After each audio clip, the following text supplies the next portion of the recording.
오늘의 사연은 아들과 며느리가 어머니에게 해서는 안 될 짓을 저지르자 어머니가 복수하는 이야기입니다. 과연 이들 가족에게 무슨 일이 일어난 걸까요? 아들이 결혼하고 몇 달이 지나서야 처음으로 아들 집을 방문하게 되었습니다. 저에게 선뜻 며칠 동안 지내라며 제안했었죠. 결혼식 이후로 얼굴도 못 봤던 아들을 다시 본다는 생각에 설렘이 가득했습니다. 새 아파트 현관 앞에 서서 초인종을 누르려는 손가락이 떨려왔습니다. 아들과 며느리가 신혼집을 어떻게 꾸몄을지, 제 방은 어떤 모습일지 기대가 되었습니다. 결혼 전까지만 해도 매일 전화하고 주말이면 찾아오던 아들이었기에 오늘 만남이 더욱 기다려졌습니다. 어머니, 오셨어요? 그래, 우리 아들 잘 지냈지? 네, 그럭저럭이요. 어머니, 짐이 많으시네요. 우선 방부터 보여드릴게요. 거실을 지나 복도 끝 작은 방으로 향했습니다. 창문도 없는 좁은 공간에 낡은 이불 하나가 덩그러니 놓여 있었습니다. 방을 보는 순간 가슴 한구석이 아려왔습니다. 예전에는 엄마가 최고야 라며 안아주던 아들이었는데 이제는 낯선 사람이 되어버린 것 같았습니다. 결혼하기 전까지만 해도 아들은 엄마를 가장 소중한 사람이라고 했었는데 이제는 며느리 눈치만 보고 있었습니다. 신혼집이라 기대했던 것과는 달리 저를 위한 방은 마치 창고를 급하게 치운 듯한 느낌이었습니다. 저녁 준비됐어요. 나와서 드세요. 어머니, 저희는 친구 약속이 있어서 먼저 나가볼게요. 엄마, 냉장고에 반찬 있으니까 알아서 드세요. 저녁 약속이 있어서요. 다녀올게요. 현관문이 닫히는 소리가 들리자 한숨이 절로 나왔습니다. 벽에 걸린 아들 부부의 웨딩 사진을 보며 먹먹한 마음을 달랬습니다. 혼자 방에 앉아 있자니 이게 현실인지 꿈인지 분간이 되지 않았습니다. 이렇게 차갑게 대할 거면서 왜 방문하라고 했는지 의문이 들었습니다. 결혼식 날 아들이 제 손을 꼭 잡으며 엄마 걱정 마세요. 자주 찾아뵐게요.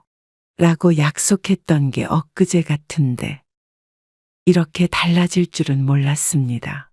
며느리의 차가운 눈빛과 아들의 어색한 태도를 보며 이제 저의 자리는 없다는 것을 느꼈습니다. 냉장고를 열어보니 반찬통 몇 개가 덩그러니 있었고 전자레인지로 데워 먹으라는 쪽지가 붙어 있었습니다.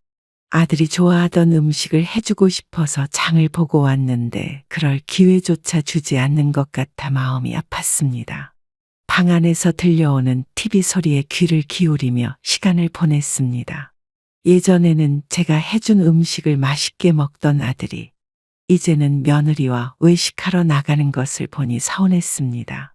아들과 며느리가 나간 후 거실을 둘러보니 새 가구들과 예쁜 소품들로 가득했습니다. 하지만 제 방에는 오래된 이불과 작은 옷장만이 전부였습니다. 이사 오기 전 아들은 전화로 엄마 방도 예쁘게 꾸며놨으니까 기대하세요. 라고 말했었는데 현실은 너무 달랐습니다. 방 안에서 옷을 정리하면서 앞으로 어떻게 지내야 할지 걱정이 되었습니다. 아들이 결혼하면 함께 살며 손주도 보고 행복하게 지내리라 생각했던 제 꿈이 산산조각 나는 것 같았습니다. 한참을 앉아 있다가 화장실에 다녀오는데 아들 부부의 방에서 웃음소리가 들렸습니다. 여보, 오늘 저녁 맛있었죠? 정말 맛있었어. 라는 아들의 대답이 들려왔습니다. 시계는 이미 밤 10시를 가리키고 있었지만 아들은 제 방에 와서 불편한 건 없는지 묻지도 않았습니다. 며느리의 목소리에 밝게 웃는 아들의 모습을 상상하니 제 마음속에 있던 아들의 모습이 점점 흐려지는 것 같았습니다. 아침부터 거실에서 들려오는 아들 부부의 웃음소리에 잠이 깼습니다. 창문도 없는 방이라 시간이 몇 시인지 가늠하기가 어려웠습니다. 어제의 서운함을 뒤로하고 오늘은 맛있는 아침을 준비해 볼까 생각하며 일어났습니다. 어머니, 일어나셨어요? 그래, 내가 아침 차려줄게. 어머님은 앉아 계세요. 아침부터 무슨 고생을 하세요? 어머니는 라면 드실래요? 식탁에 앉아보니 아들 앞에는 계란 프라이와 베이컨이 놓여 있고 며느리는 샐러드를 먹고 있었습니다. 며느리는 냉장고에서 컵라면을 꺼내 전자레인지에 돌렸습니다. 식탁에는 제가 어제 사온 반찬들이 그대로 놓여 있었습니다. 저희는 점심에 고기 먹으러 갈 건데 어머니는 고기 안 드시죠? 아들은 며느리를 툭툭 치며 말했습니다. 엄마, 우리 친구들이랑 약속이 있어요. 이따 나가볼게요. 제가 손수 만든 반찬은 쳐다보지도 않고 컵라면으로 때우라니 마음이 아팠습니다. 어제 저녁에 이어 오늘 점심까지 아들 부부는 외식을 하러 나가고 저만 혼자 남겨졌습니다. 어머니, 저희 늦을 것 같아요. 하필 어머니가 약속이 있으실 때 오셔가지고 그렇게 됐네요. 알았다. 너희끼리 맛있게 먹고 와. 반찬 있으니까 드세요. 냉장고에 김치도 있어요. 밥은 밥솥에 있으니까 알아서 드세요. 식탁을 치우면서 어제 가져온 반찬들을 다시 싸기 시작했습니다. 이제는 제가 해주는 음식이 필요 없다는 걸 깨달았기 때문입니다. 며느리가 제 음식을 못마땅해 하는 것이 느껴져서 이제는 요리하고 싶은 마음도 사라졌습니다. 전화기를 내려놓고 방으로 들어와 이불을 덮고 누웠습니다. 새벽녘이 되어서야 아들 부부가 돌아오는 소리가 들렸습니다. 앞으로 이곳에서 얼마나 더 지내야 할지 걱정이 되었습니다. 거실 창밖으로 아들 부부가 손을 잡고 걸어가는 모습이 보였습니다. 밤이 되자 방 안의 기온이 뚝 떨어졌습니다. 난방이 꺼진 건지 이불을 덮고 있어도 한기가 느껴졌습니다. 낡은 이불 한 장으로는 추위를 막기에 역부족이었습니다. 보일러 온도를 확인하러 거실로 나가보니 제 방에 난방만 꺼져 있었습니다. 어머니, 아직 안 주무셨어요? 추워서 보일러 좀 보려고. 아, 어머니 방은 보일러가 고장났어요. 며칠 전부터 그랬는데 아직 못 고쳤네요. 수리기사님 부르면 될 거예요. 한밤중에 거실로 나온 제가 못마땅한지 며느리의 목소리가 차가웠습니다. 온몸이 떨려와 방으로 돌아왔습니다. 옷장을 열어보니 얇은 담요 하나가 있었습니다. 이불을 겹쳐 덮어봐도 바닥에서 올라오는 한기는 막을 수가 없었습니다. 엄마, 추운가? 아니야. 괜찮아. 내일 수리기사 불러볼게. 오늘만 참아요.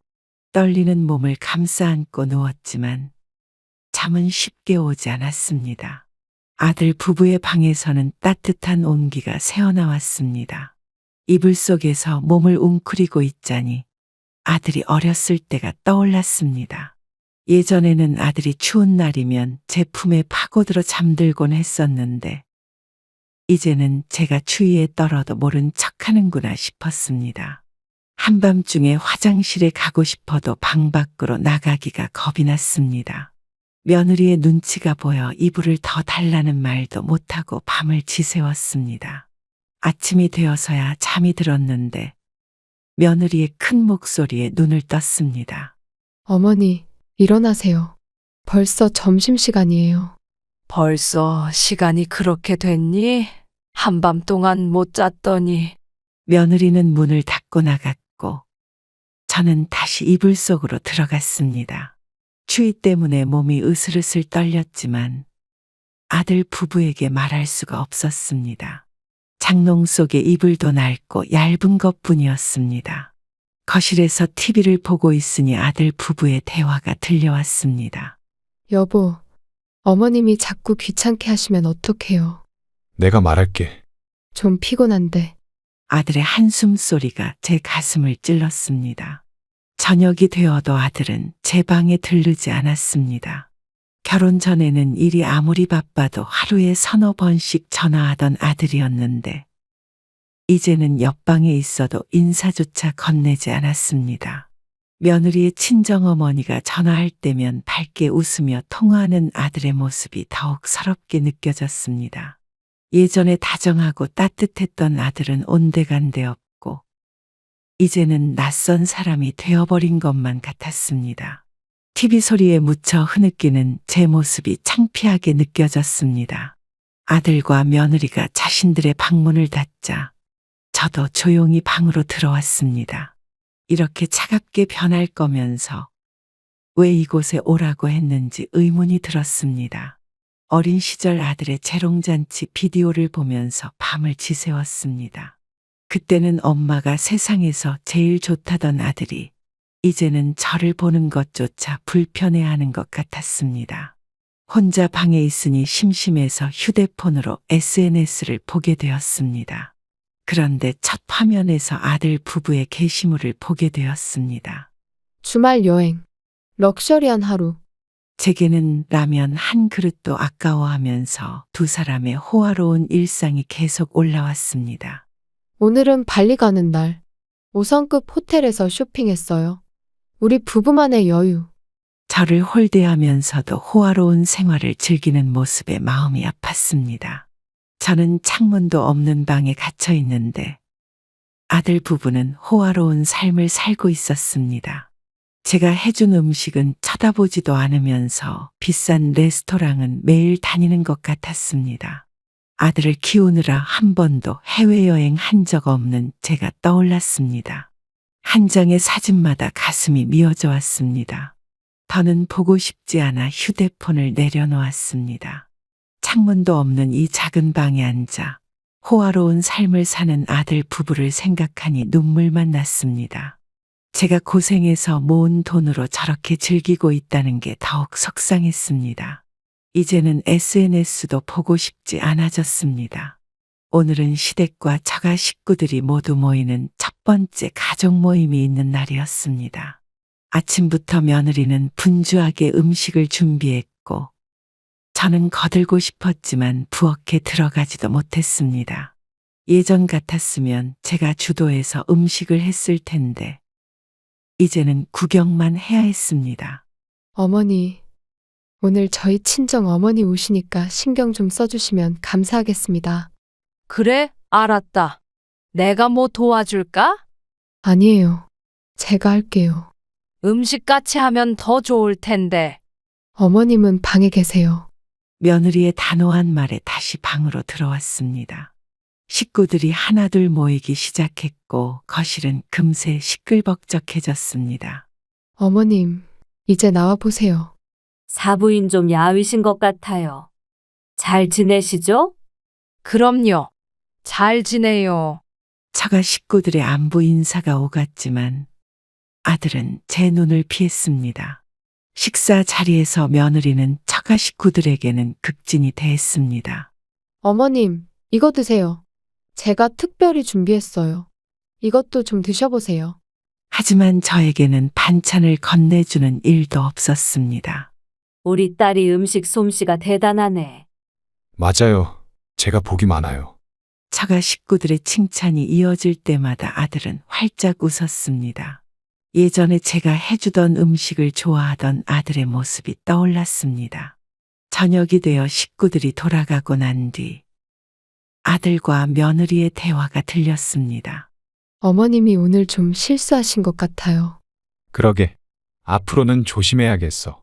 먹는 속도가 조금 빠르신 것 같아. 대화를 듣고 있자니 가슴이 미어졌습니다. 밤이 되어 혼자 방에 누워 지난 날을 회상했습니다. 중학교 시절 아들이 친구들을 데려와 제가 해준 음식을 맛있게 먹던 모습이 떠올랐습니다.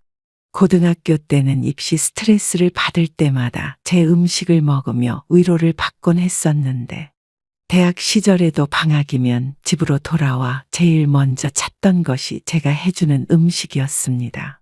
하지만 이제는 그 모든 것이 추억으로만 남았습니다. 내일이면 다시 시골 집으로 돌아가야 했습니다. 이렇게 서운한 마음을 안고 돌아가는 것이 마음 아팠지만 더는 이곳에 있고 싶지 않았습니다. 베란다에서 빨래를 널던 중 마주친 옆집 할아버지의 인사에 쓸쓸한 마음이 북받쳐 올랐습니다. 아침부터 한숨만 나오는 제 모습이 초라하게 느껴졌습니다. 요즘 많이 힘드신가 봐요. 아니에요. 그냥 제가 며칠째 보니 표정이 많이 안 좋아 보이세요. 이야기 좀 나눠볼까요? 이웃의 눈에도 보일 만큼 제 표정이 좋지 않았나 봅니다. 어쩌다 보니 저는 할아버지에게 그동안 있었던 일들을 말하게 되었습니다. 제 얘기를 들어주셔서 감사해요. 언제든 찾아오세요. 할아버지의 따뜻한 말씀에 마음이 조금은 위로받는 것 같았습니다. 이렇게 낯선 이웃이 걱정해 주는데 정작 아들은 제 마음을 몰라주는 것이 더욱 서러웠습니다. 아들이 퇴근하고 돌아오면 이야기를 해볼까 했지만 며느리의 눈치가 보여 말을 꺼낼 수가 없었습니다. 이웃의 따뜻한 관심도 받아들일 수 없는 처지가 되어버린 제 모습이 서글펐습니다. 저는 그렇게 아들과 며느리에게 서운함만 남긴 채 집으로 돌아갔습니다. 그러고 몇 달 후, 아침부터 아들 부부의 분주한 움직임이 들렸습니다. 평소와는 다르게 며느리의 목소리에 다정함이 묻어났습니다. 문을 열고 나가보니 아들이 제 앞에 무릎을 꿇고 앉았습니다. 어머니, 부탁드릴 게 있어요. 엄마, 우리 애기 가질 것 같아. 그래서 어머니께 부탁드리고 싶은데 첫째 손주 좀 봐주실 수 있으세요? 우리가 잘할게요. 갑작스러운 부탁에 가슴이 철렁 내려앉았습니다. 그동안의 냉대를 생각하면 선뜻 대답하기가 어려웠습니다. 며느리의 배를 보니 아직 표시도 나지 않았는데 벌써부터 손주를 맡아달라는 말이 의아했습니다. 어머니, 우리 집으로 다시 와주세요. 그동안 서운하게 해드려서 죄송해요. 이제는 잘할게요. 엄마, 우리 좀 도와줘. 제발 부탁드려요. 아들 부부의 간곡한 부탁이었지만 뭔가 석연치 않은 느낌이 들었습니다. 얼마 전까지만 해도 제 존재를 귀찮아하던 모습이 떠올랐습니다. 그래, 생각해 볼게. 정말요? 감사합니다. 어머니, 우리 잘 모시겠습니다. 손주를 본다는 생각에 설렘도 있었지만 한편으로는 불안했습니다. 이전의 냉대가 떠올라 선뜻 결정을 내리기가 어려웠습니다. 그래도 혹시나 하는 마음에 짐을 꾸려 다시 아들 집으로 향했습니다. 이번에는 제 방이 깨끗하게 정리되어 있었습니다. 며느리는 평소와 달리 다정한 미소를 지으며 저를 맞이했습니다. 하지만 이 갑작스러운 변화가 오히려 더 불안하게 느껴졌습니다. 방에 짐을 풀면서도 마음이 무거웠습니다. 진심으로 손주를 봐달라는 것인지 아니면 다른 속셈이 있는 것인지 헷갈렸습니다. 아들 부부의 갑작스러운 태도 변화가 의심스러웠지만 그래도 혹시나 하는 마음에 한 번 더 기회를 주기로 했습니다. 이제 시간이 지나면 그들의 진심을 알 수 있겠죠. 하지만 마음 한구석에서는 불길한 예감이 자꾸 들었습니다. 아침부터 며느리가 갑자기 저를 불렀습니다.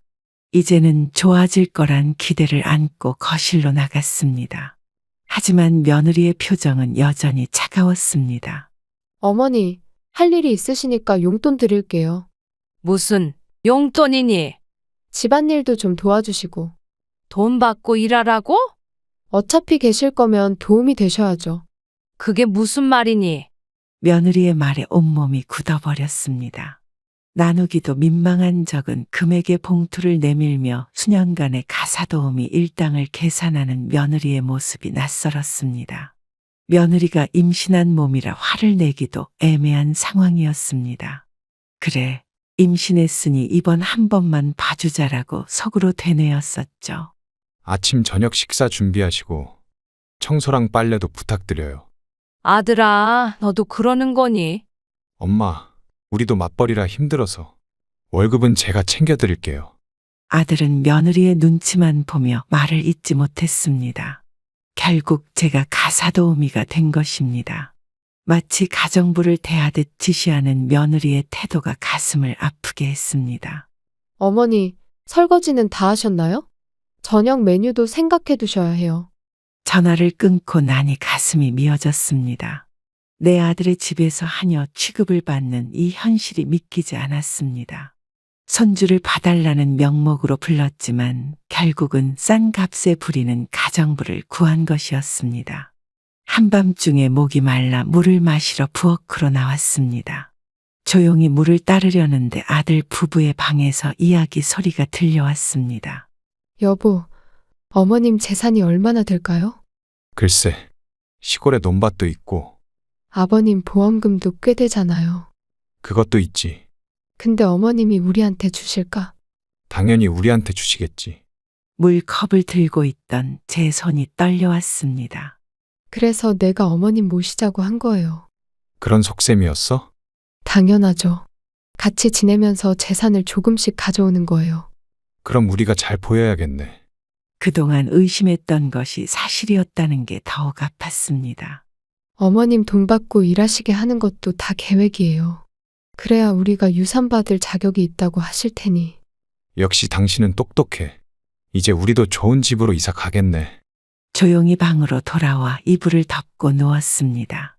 가슴 속에서 무언가가 툭 하고 끊어지는 것 같았습니다. 그토록 사랑했던 아들이, 그토록 믿었던 내 새끼가 이런 마음이었다니. 밤새 이불 속에서 소리 없는 눈물을 흘렸습니다. 남편이 남겨준 재산을 노리고 이렇게 차갑게 대했다는 걸 알고 나니 더는 이곳에 있고 싶지 않았습니다. 예전에 아들이 엄마, 나중에 내가 효도할게 라고 약속했던 말이 떠올랐습니다. 새벽이 되어서야 아들 부부의 방이 조용해졌습니다. 하지만 제 마음속의 소라는 쉽게 가라앉지 않았습니다. 이제는 결정을 내려야 할 때가 온 것 같았습니다. 더는 이런 속셈으로 가득 찬 집에서 살고 싶지 않았습니다. 돈을 위해 저를 이용하려 했다는 사실이 너무나도 아팠습니다. 시계는 새벽 3시를 가리키고 있었지만 잠은 오지 않았습니다. 아들의 진심을 알게 된 이 밤이 제 인생에서 가장 길고 어두운 밤이었습니다. 낮잠에서 깨어나 방문을 열려는데 이상한 소리가 들렸습니다. 제 가방을 뒤지는 소리였습니다. 조용히 문을 열어보니 며느리가 제 가방을 뒤지고 있었습니다. 통장과 보험 서류를 찾는 모양이었습니다. 며느라, 지금 뭐 하는 거야? 어머니, 그게 네가 이러면 안 되지 않니? 어머님 오해하지 마세요. 내 가방을 왜 뒤지냐고. 순간 며느리의 얼굴이 붉어졌습니다. 그리고 며느리는 아들에게 뛰어갔습니다. 여보, 어머님이 저를 도둑 취급해요. 엄마, 무슨 일이에요? 네 마누라가 내 가방을 뒤지고 있었어. 그럴 리가 없어요. 내가 직접 봤다. 어머니가 잘못 보신 거예요. 아들은 며느리의 편을 들었습니다. 제가 본 것을 부정하는 아들의 모습에 가슴이 아팠습니다. 아들아, 네가 이럴 줄은 몰랐다. 엄마가 와이프를 미워해서 그러는 거죠? 난 분명히 봤어. 어머니, 제가 왜 그런 일을 해요? 통장이랑 지갑 찾으려고 했지? 순간 며느리의 얼굴이 굳어졌습니다. 아들은 여전히 며느리 편만 들었습니다. 엄마, 이제 그만하세요. 어머니가 저를 너무 싫어하시는 것 같아요. 며느리의 연기에 화가 치밀었습니다. 어제 밤 들었던 대화가 떠올랐습니다. 내 돈이 그렇게 궁금했어? 어머니, 무슨 말씀이세요? 어제 밤에 들었다. 너희 둘 얘기. 순간 아들 부부의 얼굴이 하얗게 변했습니다. 엄마, 그건 이제 됐다. 나 간다. 어머니, 오해입니다. 짐을 싸기 시작하자습니다. 하지만 더는 이곳에 있고 싶지 않았습니다. 제 마음은 이미 차갑게 식어버렸습니다. 돈 때문에 이용당하는 것도 모자라 이제는 제 물건까지 뒤지는 상황에 이르니 참을 수가 없었습니다. 난 더 이상 여기 있지 않을 거다. 짐을 정리하며 문득 과거가 떠올랐습니다. 아들을 키우느라 고생했던 시절의 기억이 물밀듯이 밀려왔습니다. 남편이 교통사고로 하늘나라로 가고 홀로 5살 아들을 키워야 했던 그때가 생각났습니다. 엄마, 아빠는 언제 와? 배고파요. 엄마, 나도 학원 보내줘. 다른 애들처럼. 새벽부터 밤늦게까지 식당 일을 하면서도 아들 생각에 힘을 낼 수 있었습니다. 남들 다 보내는 학원은 보내주지 못해 미안한 마음에 밤늦게까지 공부를 봐줬던 기억이 났습니다. 아픈 아들을 업고 병원에 갔던 날도 있었고, 학교 행사에 참여하지 못해 미안하다며 울던 날도 있었습니다. 엄마, 나 첫 월급 받으면 효도할게. 우리 엄마가 최고야. 나중에 크면 꼭 보답할게요. 엄마 고생하는 거 다 알아요. 대학에 합격하고 기뻐하던 아들의 모습이 눈앞에 선했습니다. 첫 월급을 받아 미역국을 사들고 왔던 날, 얼마나 기뻤는지 모릅니다. 힘들게 공부해서 취업하고 승진하던 날 제일 먼저 저를 찾아왔던 아들이었습니다. 하지만 결혼하고 나서 아들은 완전히 달라져 버렸습니다. 그 모든 약속과 사랑이 거짓이었다는 게 더욱 마음 아팠습니다. 이제는 돈 때문에 저를 이용하려 하는 아들을 보며 지난 세월이 더욱 허무하게 느껴졌습니다. 밤늦게까지 일하면서도 아들 생각에 웃을 수 있었던 그 시절이 그리웠습니다. 제가 해준 음식을 맛있게 먹던 아들의 모습도 이제는 추억이 되어버렸습니다. 학창시절 아들 도시락을 싸면서 행복했던 그때가 떠올랐습니다.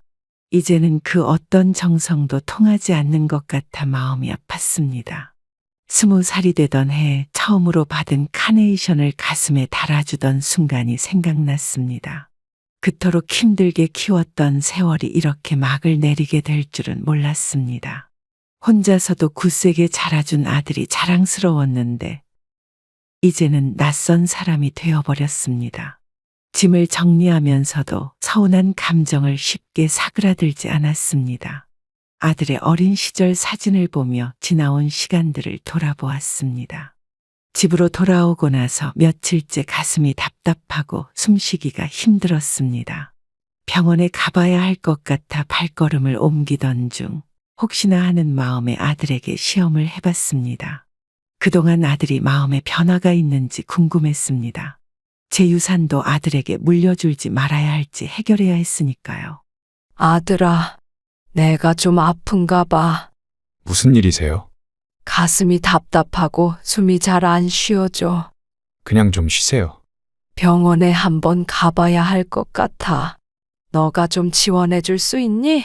아들의 반응은 차가웠습니다. 엄마, 요즘 병원비 장난 아니에요. 내가 절반은 낼게. 많이 아프신 것도 아닌데 괜히 돈 쓰지 마세요. 많이 아프다. 아들은 제가 화를 낸 이후로 아직도 기분이 상한 상태였습니다. 일단 와이프한테 물어볼게요. 며느리는 더 심했습니다. 어머니, 또 무슨 일이세요? 병원비 누가 내실 건데요? 어머님 통장에 얼마나 있다고. 결국 혼자서 동네 의원을 찾아갔습니다. 큰 병원 가보셔야 할 것 같습니다. 검사를 더 정밀하게 해봐야 돼요. 의사 선생님의 말씀에 깜짝 놀랐습니다. 떨리는 마음으로 아들에게 전화를 걸었습니다. 엄마, 또 왜요? 큰 병원에 가봐야 한대. 지금은 바빠요. 엄마, 저희한테 모질게 하셨으면서 왜 필요할 때만 찾으시나요? 아들은 전화를 끊어버렸습니다. 돈이 아까워 친어머니의 병원비도 아까워하는 아들을 보며 마음이 무너져 내렸습니다. 이젠 아들에게 유산을 물려주기 위한 모든 시험은 끝났습니다. 아픈 몸을 이끌고 변호사 사무실을 찾았습니다. 더는 이렇게 살 수 없다는 결심이 섰기 때문입니다. 변호사님, 유산을 자식에게 주지 않을 수 있나요? 당연합니다. 어머님 재산은 어머님 마음대로 하실 수 있죠. 어떻게 하면 될까요? 지금 바로 도와드리겠습니다.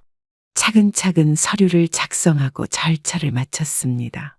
집으로 돌아오는 길에 아들에게 전화를 걸었습니다. 아들아, 엄마 이제 연락하지 마라. 어머니, 무슨 말씀이세요? 이제 너한테 연락할 이유가 없어졌다. 갑자기 왜 그러세요? 네가 그동안 보여줬던 행동들이 정상이라고 생각하니? 그리고 내 유산 1원도 가져갈 생각하지 마라. 아들과 며느리가 급하게 집으로 돌아왔습니다. 어머니, 무슨 일 있으세요? 엊그제 절차를 마쳤다. 무슨 절차요? 너희에게 줄 유산은 없다. 순간 아들 부부의 얼굴이 하얗게 변했습니다. 엄마, 이러시면 안 돼요. 우리가 잘못했나요? 이제 와서 그런 말이 나오니? 이렇게 끝날 줄은 몰랐지만 이제는 돌이킬 수 없었습니다. 어머니, 다시 한번 생각해 보세요. 더는 생각할 것도 없어. 저희가 잘못했어요. 용서해 주세요. 하지만 이미 제 마음은 돌아섰습니다. 돈 때문에 저를 이용하려 했던 그들의 모습이 떠올랐습니다. 이제는 정말 끝이라는 생각에 오히려 마음이 편해졌습니다. 짐을 들고 현관문을 나서는데 아들 부부의 애원하는 목소리가 들렸습니다. 하지만 돌아보지 않았습니다. 이것이 제가 할 수 있는 마지막 복수였습니다. 엄마, 문 열어요. 새벽부터 아들 부부가 찾아와 문을 두드렸습니다. 우리가 잘못했어요.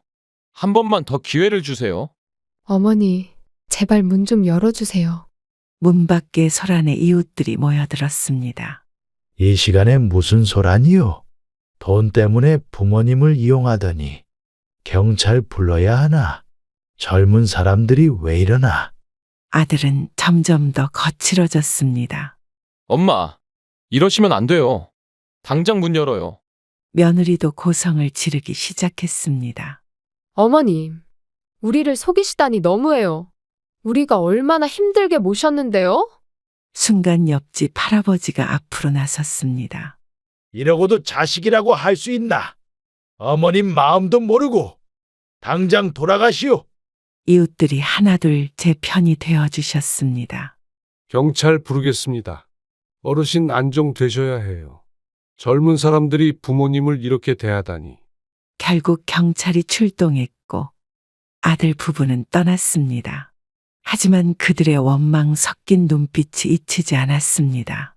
돈이 없어지자 이렇게까지 달라질 수 있다는 게 믿기지 않았습니다. 걱정 마세요. 우리가 지켜드릴게요. 이제 편히 쉬세요. 이웃들의 따뜻한 위로에 눈물이 흘렀습니다. 혈육보다 더 따뜻한 이웃들의 마음이 감사했습니다. 이제는 정말 모든 것이 끝났다는 생각이 들었습니다. 돈 때문에 이렇게까지 변해버린 아들을 보니 더욱 마음이 아팠습니다. 하지만 이제는 돌아갈 수 없는 길이 되어버렸습니다. 이웃들의 보살핌 속에 새로운 삶을 시작하려 합니다. 어머니, 죄송합니다. 몇 달이 지나고 아들이 찾아왔습니다. 이제는 초라해진 모습으로 현관 앞에 서 있었습니다. 이제 와서 또 왜 그러니? 제가 잘못했어요. 다 지나간 일이다. 지금 와서 어쩌겠니? 와이프와도 이혼 준비 중입니다. 아들의 눈에는 후회의 눈물이 고여 있었습니다. 돈이 전부인 줄 알았어요. 잘못된 걸 이제 알았니? 엄마가 얼마나 소중한지 이제야. 늦었다. 이제 너무 늦었어. 아들은 무릎을 꿇고 울기 시작했습니다. 며느리와도 헤어지고 회사도 그만두었다고 했습니다. 돈 때문에 이용했던 자신의 모습을 뒤늦게 후회한다고 했습니다. 엄마 음식이 그리워요. 이제 와서 그런 말을 하니? 매일 라면만 먹어요. 그땐 그렇게 싫다더니. 아들의 모습이 짠하기도 했지만 이미 제 마음은 돌아서고 말았습니다. 지난날의 상처가 쉽게 아물 것 같지 않았습니다. 용서해 주세요. 시간이 필요해. 다시 기회를 주세요. 아들은 한참을 무릎 꿇고 있다가 돌아갔습니다. 뒷모습을 보니 안쓰럽기도 했지만 이미 엎질러진 물을 담을 수는 없었습니다. 이제는 제 삶을 살아가려 합니다. 돈 때문에 망가진 모자 관계를 보며 많은 것을 배웠습니다. 아들의 뒤늦은 후회가 안타깝기는 하지만 이제는 돌이킬 수 없는 강을 건넌 것 같습니다. 경로당 할머니들과 함께하는 시간이 더 행복하게 느껴졌습니다. 이제는 피보다 진한 이웃들의 정이 제 마음을 채워주고 있습니다. 옛집을 정리하러 시골로 내려가기 전 마지막으로 집안을 둘러보았습니다. 남편과 함께 살았던 추억이 가득한 공간이었습니다. 여보, 이제 나 혼자 살아가야 해요. 빛바랜 결혼 사진을 바라보며 혼잣말을 했습니다. 그동안 잘 견뎌왔죠? 이제는 정말 놓아야 할 것 같아요. 당신이 남겨준 걸로 잘 살았어요. 먼지 쌓인 장롱을 열어보니 남편의 양복이 그대로 걸려 있었습니다. 결혼식 날 입었던 하얀 드레스도 접어둔 그대로였습니다. 여보, 기억나요? 이거 입고 찍은 사진. 그때는 참 행복했는데. 남편과 찍은 마지막 사진을 보며 눈물이 흘렀습니다. 우리 아들 잘 크길 바랐는데 당신이 보면 많이 실망하겠죠? 서랍 속 남편의 유품들을 하나씩 정리했습니다. 옛날에 받았던 러브레터, 반지, 시계, 모든 게 추억이었습니다. 당신이 그렇게 아끼던 아들인데 이제는 돈만 보는 아들이 되어버렸네요. 남편이 아들에게 써놓은 편지를 발견했습니다. 아들아, 커서 꼭 어머니 잘 모시거라. 편지 속 글씨가 눈물로 번졌습니다. 이제는 모든 것을 정리하고 새로운 시작을 해야 할 때입니다. 20년 동안 지켜온 남편의 물건들을 하나둘 꺼내 보았습니다. 마당에 있는 나무는 남편이 심은 그대로 자라 있었습니다. 이제는 모든 것을 내려놓고 새로운 시작을 하려 합니다. 이 집에서의 마지막 밤을 보내며 남편과의 추억을 되새겼습니다. 마지막으로 남편과 함께 일구었던 시골 농장으로 돌아왔습니다. 오랫동안 비어 있었지만 마당의 감나무는 여전히 그 자리를 지키고 있었습니다. 여보, 다시 왔어요. 이제 여기서 홀로서기 해볼게요. 녹슨 대문을 열고 들어서니 추억이 물밀듯이 밀려왔습니다. 많이 낡았지만 이제부터 제가 가꿀게요. 새 출발하기 좋은 곳이에요. 창고에서 농기구를 꺼내보니 아직 쓸만했습니다. 내일부터 텃밭부터 일구어 볼까요? 아직은 농사 지을 힘이 남아 있어요. 마당 한켠에 있는 장독대를 닦으며 웃음이 났습니다. 이제는 제가 주인이 되어 살아갈게요. 혼자서도 잘 살 수 있다는 걸 보여드릴게요. 이웃집 할머니가 반갑게 맞아주셨습니다. 아이고, 이게 누구신가? 오셨어요? 이제 여기서 살려고요. 저희가 도와드릴게요. 마을 이웃들의 따뜻한 마음이 위로가 되었습니다. 텃밭에 상추랑 고추도 심고 장독대에 된장도 담그고 새로운 시작을 위한 계획들이 하나둘 떠올랐습니다. 이제는 돈보다 소중한 게 무엇인지 깨달았습니다. 아들을 원망하기보다는 제 삶에 충실하려 합니다. 농사일로 바빠지면 시름도 잊혀질 것 같았습니다. 마당에 앉아 달을 보며 미소 지었습니다. 이제야 진정한 제 모습을 찾은 것 같았습니다. 새로운 삶을 시작하는 설렘으로 가슴이 뛰었습니다.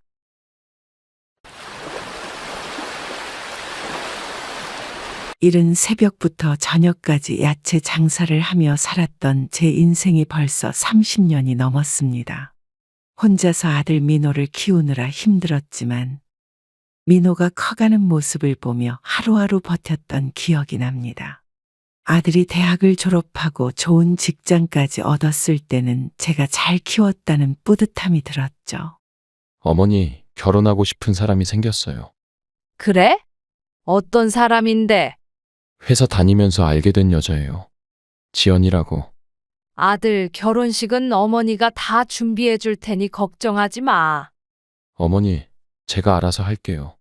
어머니는 평생 고생만 하셨잖아요. 소박한 결혼식을 치르고 싶다는 아들의 말에 저는 속으로 웃었습니다. 야채 장사를 하면서도 틈틈이 모아둔 돈이 있었고 그동안 살았던 집을 담보로 대출도 받았습니다. 신혼부부가 시작하기 좋은 아파트를 계약금부터 제가 모두 해결했죠.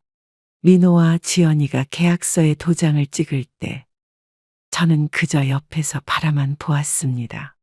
아들이 결혼하면서 살 집을 마련해 주는 게 부모의 도리라고 생각했기에 굳이 말하지 않았습니다. 어머니, 이렇게 좋은 집을 어떻게... 됐어. 니네 둘이 열심히 살면서 대출금만 갚으면 돼. 어머님, 저희가 꼭 효도하면서 살게요. 처음 이사하던 날 민호와 지연이는 행복한 미소를 지으며 들뜬 모습이었습니다. 새 아파트에서 새 출발을 하는 아들 부부의 모습이 그렇게 예뻐 보일 수가 없었죠. 저는 시장에서 일하면서도 이제 우리 민호가 행복하게 잘 살 거란 생각에 마음이 든든했습니다. 대출금은 매달 제가 조금씩 갚아나가고 있었지만 아들 부부가 행복해하는 모습을 보니 그마저도 기쁜 마음이 들었죠. 시장 일을 하다 보면 허리가 아프고 다리가 시큰거리지만 이제 내 아들이 가정을 꾸렸다는 생각에 하루하루가 감사했습니다. 새벽에 일어나 시장에 나가기 전 아들 부부의 집 앞을 지날 때마다 괜스레 미소가 지어졌죠. 어머니, 저희 잘 살고 있죠? 걱정하지 마세요. 민호의 그 한마디에 제 가슴 한켠이 따뜻해지는 걸 느꼈습니다.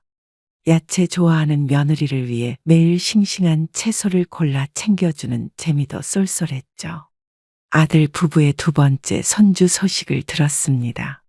시장에서 일할 때도 손주 생각에 미소가 절로 지어졌고 틈만 나면 아기용품 가게를 기웃거렸죠. 임신한 며느리를 위해 매일 신선한 과일과 채소를 챙겨주며 10달을 함께 보냈습니다. 어머니, 저 이번 주에 출산할 것 같아요. 지연아, 걱정 말고 엄마한테 다 맡기렴. 죄송한데 어머님, 제가 출산하고 나서 부탁드릴 게 있어요. 우리 며느리 걱정 말고 말해봐. 제가 출산휴가 끝나고 복직해야 하는데 친정엄마가 멀리 계셔서요. 아, 그거? 내가 다 알아서 할 테니까 걱정하지 마. 어머님, 정말 죄송해요. 어머님께서 도와주시지 않으면 제가 회사를 그만둬야 할 것 같아서. 출산을 앞둔 며느리의 걱정스러운 표정을 보니 저절로 마음이 쓰였습니다. 아들과 며느리가 맞벌이를 하면서 새집 대출금도 갚아야 하는 상황이었죠. 며느리의 부탁이 부담스럽긴 했지만 손주도 보고 아이 키우는 재미도 느낄 수 있을 것 같았습니다. 퇴직금으로 노후를 준비하려 했던 계획은 잠시 미뤄두기로 했죠. 며느리가 복직하면 제가 손주를 돌봐주기로 약속했습니다. 아들과 며느리는 안도의 한숨을 내쉬며 고마워했죠. 저는 시장 일을 하면서도 손주를 돌볼 생각에 설레는 마음이 들었습니다. 다른 상인들에게 손주 이야기를 하다 보면 하루가 더 빨리 지나가는 것만 같았죠. 며느리의 출산 휴가가 끝나고 직장에 복귀하면서 저의 새로운 일상이 시작됐습니다. 새벽 3시에 일어나 시장에 나가 야채 좌판을 차리고 아침 장사를 서둘러 마무리했죠. 오전 10시면 아들네 집으로 가서 손주를 돌보고 집안일도 도맡아 하기 시작했습니다. 어머니, 오늘은 제가 좀 늦을 것 같아요. 그래, 지연아. 걱정하지 말고 일 잘하고 와. 어머님, 아기 이유식은 냉장고에 있는 거 데워서 주시면 돼요. 알았어. 네 퇴근할 때 연락해. 어머님, 오늘 아기 기저귀 갈아주실 때 엉덩이에 발진 있는지 봐주세요. 알았으니까 걱정 말고 일해. 어머님, 저희가 너무 어머님께 기대는 것 같아서 죄송해요. 손주를 돌보다 보면 시장에서 쌓인 피로가 눈 녹듯이 사라졌습니다. 아기가 웃으며 제 품에 안길 때면 하루의 고단함이 모두 씻겨나갔죠. 장사할 때 틈틈이 봐두었던 육아 방법들을 하나씩 실천하며 손주를 돌보는 재미가 쏠쏠했습니다. 이유식도 직접 만들어 먹이고 기저귀도 수시로 갈아주며 정성을 다했죠. 며느리가 퇴근하기 전에는 집안 청소와 빨래까지 말끔히 해두었습니다. 저녁이면 아들과 며느리가 편히 쉴 수 있도록 장에서 사온 신선한 반찬거리로 저녁 준비도 해두었죠.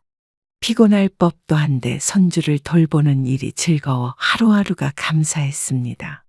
아침부터 무릎이 시큰거렸지만 오늘도 손주를 돌보기 위해 아들네 집으로 향했습니다.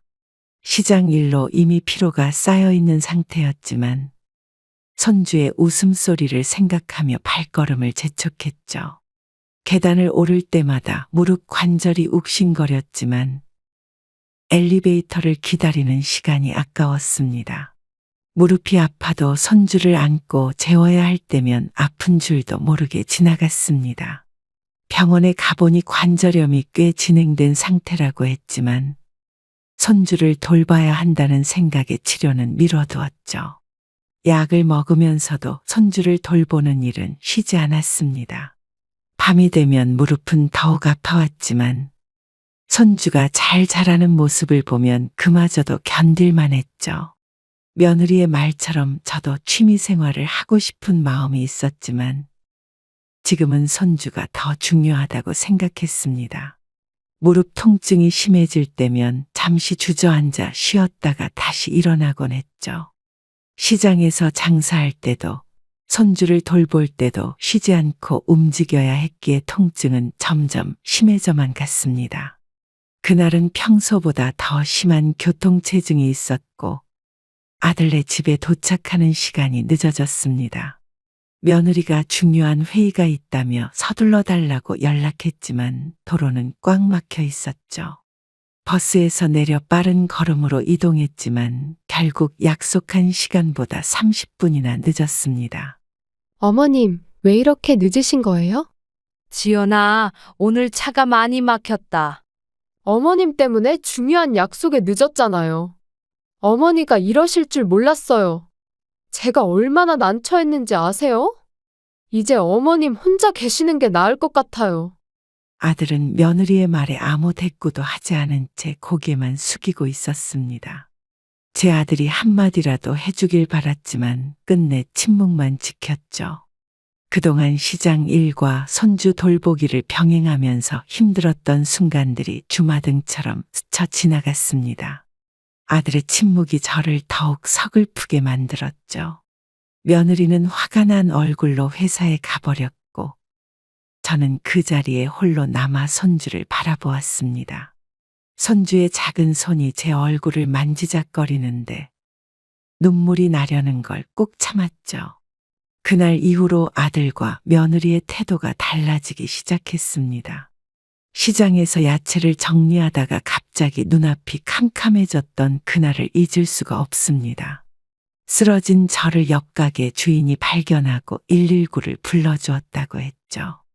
응급실로 실려가면서 아들에게 연락했지만 한참이 지나서야 답장이 왔습니다. 민호야, 네 어머니가 쓰러져서 응급실에 왔다. 아, 정말요? 부산은 하시죠? 그래, 그래도 엄마가 지금 병원에 있어. 죄송한데 이따가 끝나고 가볼게요. 그동안 어머니 좀 부탁드릴게요. 저녁에 꼭 갈게요. 죄송해요. 그래, 일 잘 보고 와. 의사 선생님은 과로와 스트레스로 인한 저혈압 증세라고 했습니다. 주사를 맞고 링거를 맞으면서도 저는 아들이 올 때까지 기다렸죠. 하지만 아들은 오지 않았습니다. 아마 이웃 주민이 곁에 있다고 하니 안심하고 방문하지 않았나 봅니다. 옆 침대 할머니가 물 한 컵을 건네주셨는데 그제야 목이 마르다는 걸 깨달았죠. 간호사가 보호자 연락처를 물어볼 때마다 괜찮다고만 답했습니다. 밤이 되어서야 퇴원했지만 아들의 연락은 없었죠. 시장에서 야채를 파는 일도 손주를 돌보는 일도 이제는 제게 너무 버거워진 것 같았습니다. 병원에 입원한 지 3일째 되는 날 옆 병실의 할머니가 저에게 말을 걸어오셨습니다. 매일 아침 일찍 와서 보살펴주는 할머니의 딸을 보며 부러운 마음이 들었죠. 저는 혼자 밥을 먹고 혼자 약을 챙겨 먹으며 하루하루를 보내고 있었습니다. 자식들은 안 오나? 아들이 바빠서요. 내가 보기엔 며느리랑 사이가 안 좋은 것 같은데. 그건 아니에요. 다들 직장이 있어서요. 자식도 중요하지만 당신 인생은 언제 살려고 그러나? 당신도 이제 당신 인생을 살아야지. 입원실 창문 너머로 보이는 하늘이 유난히 파랗게 느껴졌습니다. 할머니의 말씀이 귓가에 맴돌면서 지난 시간들이 떠올랐죠. 시장에서 장사하고 손주를 돌보느라 정작 저를 위한 시간은 없었다는 걸 깨달았습니다. 퇴원하고 나면 무엇을 해야 할지, 어떻게 살아야 할지 곰곰이 생각해 보았죠. 아들과 며느리를 위해 희생하며 살아온 지난 날들이 마치 다른 사람의 삶처럼 느껴졌습니다. 병실 천장을 바라보며 처음으로 제 미래에 대해 진지하게 고민했죠. 할머니의 말씀은 제게 새로운 삶의 방향을 제시해 주는 것만 같았습니다. 퇴원하고 일주일 뒤 며느리가 저를 찾아왔습니다. 손주를 돌보지 못하게 된 이후로 아들 부부의 표정이 점점 어두워져 갔죠. 병원에 입원해 있는 동안 한 번도 찾아오지 않았던 그들이었지만 이제는 제가 필요한 눈치였습니다. 지연아, 이제는 내가 너무 지쳤다. 이제 니들한테 그만 휘둘리고 싶구나. 니네가 이제 집에서 나가. 어머님, 그게 무슨 말씀이세요? 며느리의 얼굴이 창백해졌지만 더 이상 망설일 이유가 없었습니다. 그동안 제가 겪었던 서러움과 외로움이 한꺼번에 밀려왔죠. 아들과 며느리가 보여준 냉담한 태도들이 하나둘씩 떠올랐습니다. 이제는 제 삶을 찾아야겠다는 생각이 굳게 자리 잡았죠. 시장 일도 그만두고 제 시간을 가지고 싶었습니다. 손주는 보고 싶겠지만 이제는 제가 선택한 삶을 살아야 할 때라고 생각했죠. 아들 부부에게 집을 비워달라고 말하는 것이 쉽지는 않았지만 더 이상 미룰 수는 없었습니다. 그동안 감추어왔던 진실이 밝혀지는 순간이었죠. 아들은 신혼집의 진짜 주인이 저라는 사실을 알고는 충격에 빠진 듯 했습니다. 어머니가 우리를 속이신 거예요. 네 시작이 힘들까봐 그랬던 거야. 그럼 매달 나가는 대출금도 어머니가 다 내신 거예요. 그래, 돈 걱정하지 말고 살라고 했던 거야. 그런데 이제 와서 우리 보고 나가라고 하시는 거예요. 내가 번 돈으로 산 집이니까. 어머니는 우리를 완전히 내쫓으실 생각이었던 거네요. 아들의 목소리에서 배신감이 묻어났지만 저는 더 이상 설명하고 싶지 않았습니다. 대출금을 갚느라 고생했던 시간들이 주마등처럼 스쳐 지나갔죠. 아들은 제가 집주인이라는 사실에 충격을 받은 듯 했지만 그보다 더 마음 아픈 건 제 진심을 이해하지 못하는 모습이었습니다. 야채 장사를 하면서 모은 돈으로 아들의 미래를 준비했던 저희 마음을 아들은 알지 못했죠. 이제는 더 이상 숨기고 싶지 않았고 그럴 필요도 없다고 생각했습니다. 아들이 등기부등본을 던져두고 나간 후 저는 오랫동안 창밖만 바라보았죠. 세상 어느 부모가 자식의 걱정 없이 살기를 바라지 않겠냐는 생각이 들었습니다. 아들 부부가 월세방으로 이사 나간 후 처음으로 동네 노인복지관을 찾았습니다. 오랫동안 시장 일과 손주 돌보기에 매진하느라 한 번도 가보지 못했던 곳이었죠. 처음에는 어색했지만 비슷한 나이대의 어르신들이 반갑게 맞아주셨습니다. 처음 오셨네요. 네, 오늘 처음 와봤어요. 우리 복지관에는 재미있는 프로그램이 많아요. 저는 아직 잘 모르겠네요. 여기 와서 제2의 인생을 사는 분들이 많답니다. 그런가요? 네, 이제 새로운 인생을 사셔야죠. 복지관에서 만난 어르신들의 밝은 표정이 인상적이었습니다. 그동안 제가 얼마나 좁은 세상에서 살았는지 깨달았죠. 댄스 교실, 노래 교실, 그림 교실 등 다양한 프로그램이 있다는 걸 알게 되었습니다. 처음으로 저만의 시간을 가질 수 있다는 생각에 설레는 마음이 들었죠. 다른 어르신들처럼 저도 이제 새로운 삶을 시작할 수 있겠다는 용기가 생겼습니다. 시장 일을 정리하고 노인복지관에 다니기 시작하면서 하루하루가 새롭게 느껴졌죠. 이제야 저를 위한 시간을 가질 수 있다는 게 감사하게 다가왔습니다. 어느 날 아침, 초인종 소리에 현관문을 열었더니 아들과 며느리가 무릎을 꿇고 있었습니다. 한 달 동안 연락 없이 지내다가 갑자기 찾아온 그들의 모습에 저는 당황스러웠죠. 손주는 어린이집에 맡기고 왔다며 오늘 하루는 저와 이야기를 나누고 싶다고 했습니다. 어머니, 정말 죄송합니다. 저희가 잘못했어. 어머님, 그동안 저희가 얼마나 이기적이었는지 깨달았어요. 다시 한 번만 기회를 주세요.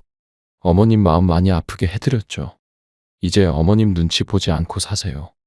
오랜만에 보는 아들의 눈가에 눈물이 고여 있었습니다. 며느리는 제 손을 잡고 계속해서 죄송하다는 말만 반복했죠. 한동안 말없이 그들의 모습을 지켜보다가 천천히 자리에서 일어나라고 했습니다. 아들과 며느리가 진심으로 반성하는 모습에 제 마음도 조금씩 풀어지기 시작했죠. 이제는 서로를 이해하고 존중하는 관계가 되어야겠다는 생각이 들었습니다. 그동안에 서운했던 마음들이 조금씩 녹아내리는 걸 느꼈죠. 하지만 예전처럼 돌아갈 수는 없다는 것도 분명히 해두어야 했습니다. 아들 부부와 오랜만에 마주 앉아 차를 마시며 앞으로의 일을 이야기했습니다. 이제는 서로의 입장을 이해하고 존중하며 살아야 한다고 생각했죠. 아들 부부에게 제가 내린 결정을 차분히 전달했습니다. 너희들이 앞으로 주말마다 와서 청소하고 집안일 해라. 어머니, 저희가 매주 꼭 찾아뵐게요. 진심으로 변화하는 모습을 보여주면 그때 집은 니네 명의로 해줄게. 어머님, 정말 감사합니다. 이제는 저희가 어머니 모시고 살게요. 앞으로는 우리가 어머님께 효도하면서 살겠습니다. 그래, 앞으로 지켜볼 거야. 앞으로는 제 삶도 소중히 하면서 살겠다는 다짐을 했습니다. 아들 부부도 이제는 달라져야 한다는 걸 깨달은 것 같았죠. 서로의 공간과 시간을 존중하면서 지내자고 약속했습니다. 앞으로는 강요나 부담 없이 서로를 배려하며 살기로 했죠. 지난날의 아픔을 뒤로하고 새로운 관계를 시작하고 싶었습니다. 집은 언젠가 아들 부부의 것이 되겠지만 그 전에 그들의 진심을 확인하고 싶었죠. 이제는 서로가 서로를 이해하고 배려하는 관계가 되길 바라는 마음이었습니다. 약속대로 매주 주말이면 아들 부부가 찾아와 집안일을 돕기 시작했습니다. 아들은 손주와 함께 근처 공원에서 시간을 보내며 육아에 적극적으로 참여했죠. 며느리는 집안 구석구석을 깨끗이 청소하고 정리하는 모습이 달라졌습니다. 오늘은 제가 반찬 만들어 볼게요. 어머님, 아직도 허리 아프신 거 아니에요? 이번 주말에는 저희가 빨래도 해드릴게요. 오늘은 일찍 와서 저녁 준비할게요. 어머니, 저희가 효도하면서 살게요. 아들이 손주와 함께 보내는 모습을 보며 흐뭇한 미소가 지어졌습니다. 육아에 서툴던 아들이 이제는 제법 아빠다운 모습을 보여주었죠. 며느리도 집안일을 하면서 종종 저희 건강을 걱정해 주었습니다. 무엇보다 손주가 아빠와 함께 시간을 보내며 행복해하는 모습이 보기 좋았죠. 강요가 아닌 자발적인 마음으로 변화하는 그들의 모습에 저도 조금씩 마음을 열었습니다. 이제는 서로를 이해하고 배려하는 관계로 발전해가는 것 같아 기뻤죠. 주말마다 함께 보내는 시간이 늘어나면서 가족의 의미를 다시 한번 생각하게 되었습니다.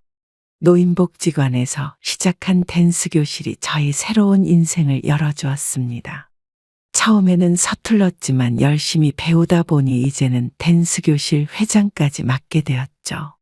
어느 날 복지관 선생님의 권유로 시니어 모델 오디션에 참가하게 되었습니다. 한영숙님, 이제 무대에 올라가실 차례예요. 와, 우리 할머니다. 어머님, 정말 멋있으세요.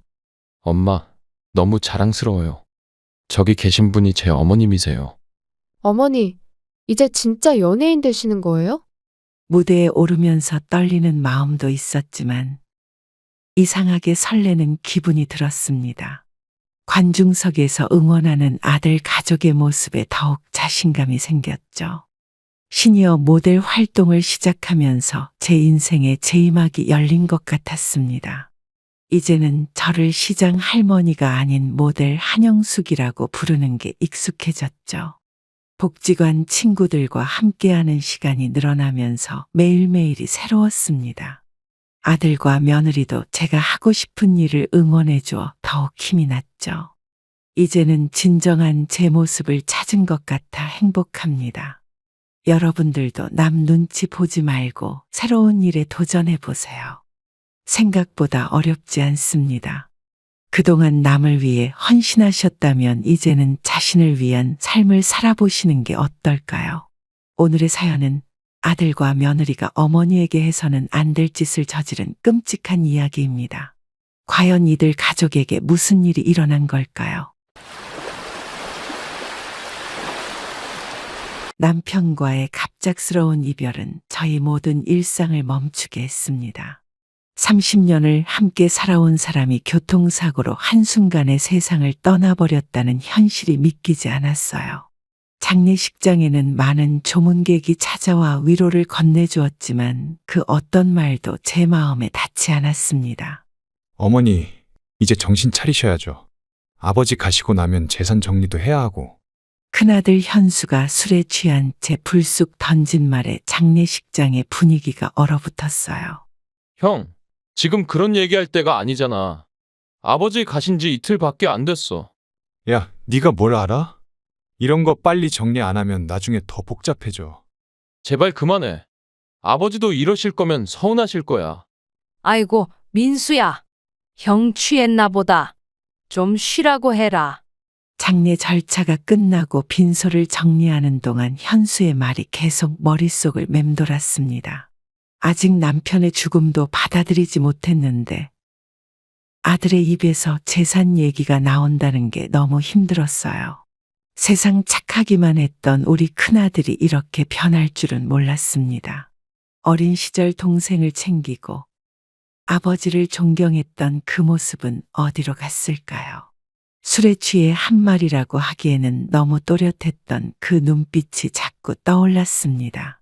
어머니, 많이 힘드시죠? 저희가 옆에서 잘 모시겠습니다. 며느리가 건넨 말에도 왠지 마음이 편치 않았어요.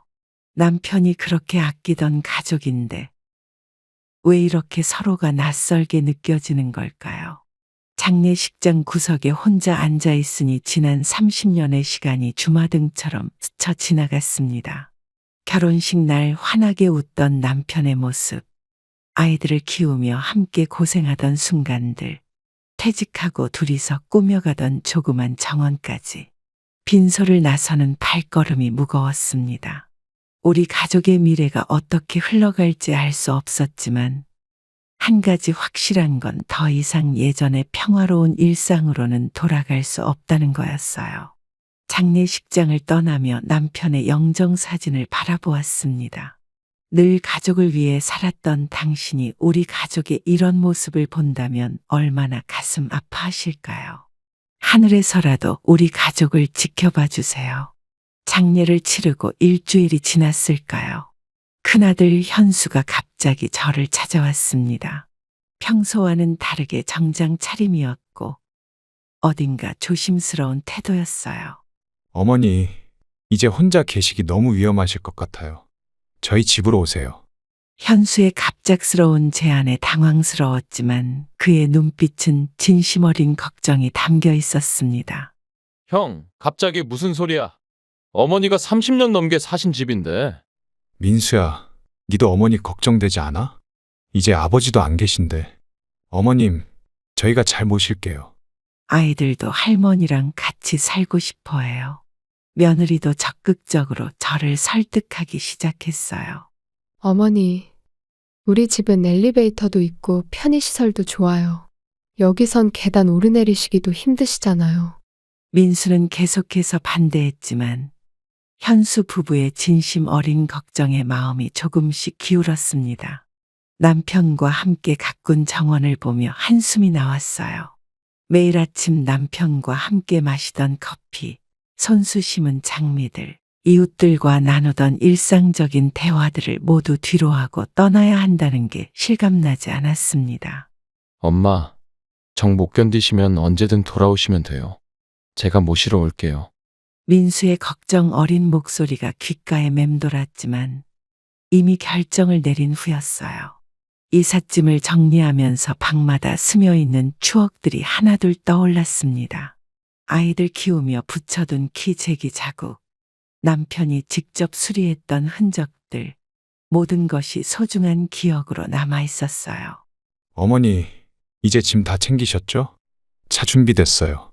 현수의 말에 고개를 끄덕였지만 발걸음이 쉽게 떨어지지 않았습니다. 새로운 보금자리에서의 생활이 어떨지 두렵기도 했지만 큰아들 내외의 정성어린 마음을 거절하기도 어려웠어요. 동네 친구분들하고는 자주 만나실 수 있게 제가 모셔다 드릴게요. 현수의 말에 안심이 되는 듯 했지만 왠지 모를 불안감이 가슴 한켠을 떠나지 않았습니다. 집 문을 닫으며 마지막으로 정원을 바라보았어요. 남편과 함께했던 시간들, 아이들이 자라난 공간, 그 모든 것들과 작별 인사를 하는 것 같았습니다. 차에 오르며 민수의 걱정스러운 눈빛이 백미러에 비쳤어요. 아들의 진심 어린 마음을 믿고 싶었지만 장례식장에서 있었던 일이 자꾸 떠올랐습니다. 어머니, 이제 저희가 잘 모실게요. 걱정 마세요. 현수의 말에 미소를 지었지만 이 결정이 과연 옳은 것인지 확신이 서지 않았어요. 하지만 이미 발걸음을 뗀 이상 새로운 시작을 받아들여야만 했습니다. 현수의 아파트로 이사 온 지 한 달이 지났습니다. 넓고 깨끗한 아파트였지만 저에게는 그저 낯선 공간일 뿐이었어요. 창밖으로 보이는 고층 건물들 사이로 하늘이 좁게 보였습니다. 어머니, 오늘은 일찍 주무셨네요? 그냥 방에 있고 싶어서. 매일 아침 혼자 마시는 커피가 쓰기만 했어요. 할머니, 오늘은 바깥에 나가셔야죠. 매일 방에만 계시면 어떡해요? 아이고, 아가, 난 괜찮아. 어머님, 저랑 장 보러 가실래요? 시장도 구경하시고. 베란다에 앉아 하늘을 바라보는 것이 일과가 되어버렸습니다. 매일 아침 남편과 함께 가꾸던 정원이 그립기만 했어요. 동네 마트에 가도 아는 얼굴 하나 없었고 엘리베이터에서 마주치는 이웃들도 어색한 인사만 건넬 뿐이었습니다. 옛집 근처 친구들에게 전화라도 하고 싶었지만 그들의 바쁜 일상을 방해하고 싶지 않았어요. 어머니, 저녁 드셨어요? 밥맛이 없어서. 식탁에 앉아도 음식이 목으로 넘어가지 않았습니다. 잠도 잘 오지 않아 수면제를 먹기 시작했어요. 어머님, 병원에 한번 가보시는 게 어떨까요? 며느리의 걱정 어린 목소리가 들렸지만 대답하고 싶지 않았습니다. 밤이면 더욱 외로워졌어요. 아마도 남편을 보낸 지 얼마 되지 않아서 우울했나 봅니다. 창밖으로 보이는 수많은 불빛들 속에서 저는 더욱 고립된 것 같았습니다. 민수가 가끔 전화를 걸어왔지만 그에게 힘든 내색을 하고 싶지 않았어요. 아들들 걱정할까봐 애써 밝은 목소리를 냈습니다. 엄마, 많이 힘드시죠? 아니야, 잘 지내고 있어. 시계만 보며 하루하루를 보내다 보니 우울한 생각이 자꾸 들기 시작했어요. 남편이 떠난 후유증이라고 생각했는데 낯선 환경에서의 외로움이 더해져 마음이 더욱 무거워졌습니다. 현수 부부는 바쁜 일상 속에서 저를 신경 쓰려 애쓰는 것 같았지만 그것이 오히려 저를 더 불편하게 만들었어요. 할머니, 이제 저랑 친해지셨죠? 손주의 순수한 물음에 웃음 짓게 되었지만 마음속 깊은 곳의 공허함은 채워지지 않았습니다. 창가에 작은 화분이라도 놓으려 했지만 며느리가 먼지 난다며 만류했어요. 그저 하얀 벽만 바라보며 시간을 보내야 했습니다. 저녁이면 옛집 정원에서 들리던 풀벌레 소리가 그리워졌어요. 에어컨 바람 소리만 가득한 이 공간에서 저는 점점 더 작아지는 것 같았습니다. 어느 날 민수가 급하게 저를 찾아왔습니다. 평소와 다른 표정이었고 손에는 휴대폰을 들고 있었어요. 무슨 일인지 물어보려는 찰나 민수가 휴대폰 화면을 보여줬습니다. 어머니, 이거 한번 보세요. 화면에는 며느리가 올린 SNS 글이 있었어요. 시어머니와 함께 사는 고충을 상세히 적어놓은 내용이었습니다. 어머님이 모든 걸 간섭하시고 우리 부부 생활을 망치고 있어요. 형수님이 이런 글을 썼었네요. 민수야, 그만 보자. 어머니, 이건 너무하잖아요. 며느리의 글에는 제가 며느리 살림살이를 간섭한다는 내용부터 손주들 교육에 대해 잔소리한다는 내용까지 담겨 있었습니다. 저는 그저 조용히 방으로 들어왔어요. 제가 이 집에 온 후로 큰며느리가 불편해했다는 걸 어렴풋이 느끼고는 있었지만 이 정도일 줄은 몰랐습니다. 어머님, 죄송해요. 제가 너무 힘들어서. 며느라 너한테 실망이구나. 왜 이런 거짓글들을 올렸니? 그냥 모든 게 스트레스였어요. 죄송해요. 얼른 글 삭제해라. 며느리는 곧바로 게시글을 삭제했지만 이미 제 마음속에 깊은 상처가 남았어요. 민수는 화를 내며 형수님을 나무라려 했지만 저는 말렸습니다. 가족 간의 갈등이 더 커지는 것이 두려웠어요. 어머니, 그냥 저희 집으로 가시면 어떠세요? 아니야. 그래도 몇 달간 여기서 지내기로 했으니 지내야지. 아들하고 약속한 것도 있고 하니까. 그날 밤 혼자 베란다에 서서 밤하늘을 바라보았습니다.